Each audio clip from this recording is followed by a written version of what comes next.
Thanks. Thank you. There's two kinds of comedians in this business. Those who could write punchlines. My agent wants me to use a different stage name for my stand-up routine than I do for my singing gigs. She said to determine your comedy name, you take your favorite meal followed by your first pet's name. Ladies and gentlemen, 40 years of zingers for swingers. Please welcome to the stage, Liver Spot. When I come out on stage, I like to take a few minutes to kind of take the temperature of my audience. Rectally. Speaking of getting your temperature taken, I had to bring a stool sample to the doctor. It's like the 5th stool sample I brought him. And there's still never a place to sit down in his waiting room. He wrote me a prescription for Cialis. He said, it's a side effect of getting old. Here's the thing. I've seen their commercials. If you came home and in your backyard were 2 bathtubs side by side and one of them had a hot naked chick in it, would you really need Cialis? Tell you, I'm falling apart. Getting old blows. 40 years ago, the old man in the mirror wouldn't let me leave without a admiring double take. Now that wrinkly bastard won't even make eye contact. When I used to go out to eat, I'd get whatever I wanted to get. Like salmon on avocado foam. Now, I have to get what I need. Like oysters on memory foam. 40 years ago, if I bought the farm, would have been a real estate deal. I'm on the road a lot. Whenever I see old people that still have smiles on their faces, I kind of say, hey, what's up? How do you do that? What's your secret? I ran into a couple in South Dakota. They were married 75 years. I asked them what they do to stay together that long.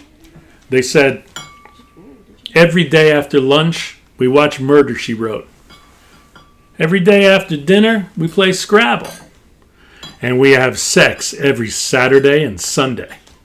I said, yeah, but doesn't your weekend sex get a little bit predictable and boring after all these years?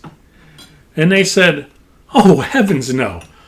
We're not having sex with each other. I also learned a lot from watching how my grandfather treats my grandmother. He takes her out every night.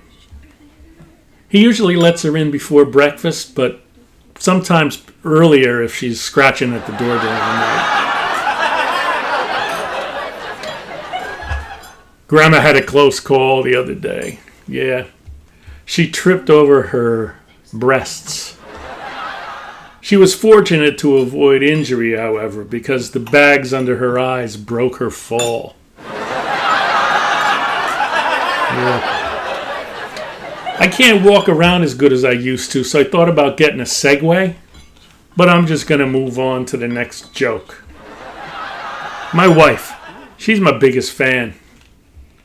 She doesn't think there's a bone in my body that's not funny. She's been laughing ever since our wedding night. You know, when I met my wife, she wasn't just a virgin. She was an extra virgin. I was her first pressing. My wife was outraged when she caught me plowing the woman next door. She thought I should do our driveway first. You know, I took her out to a romantic dinner at an intimate restaurant for our anniversary. She said, get me a bustier. I said, can't you just sit in the chairs they have? She still loves me, though. That's the problem. All women love me. They can't help themselves. Like, This morning, I'm having breakfast at Waffle House, and this poor waitress had it bad for me. She kept calling me darling. She kept touching my hand. She kept filling my coffee cup.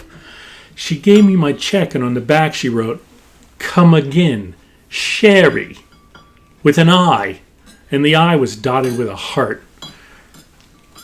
I didn't try to lead her on. I tell you, it's hard to know really what's off limits at work these days. What to say, what to do. It's hard. They made all the men at work take a sensitivity training workshop.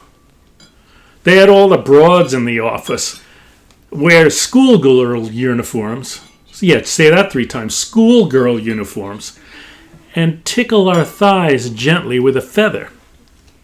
I sure wish I brought a wad of singles that day. Those dames could work it.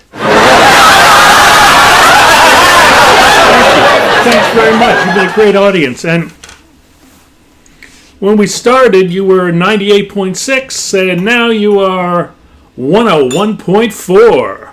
Heating up. Thank you.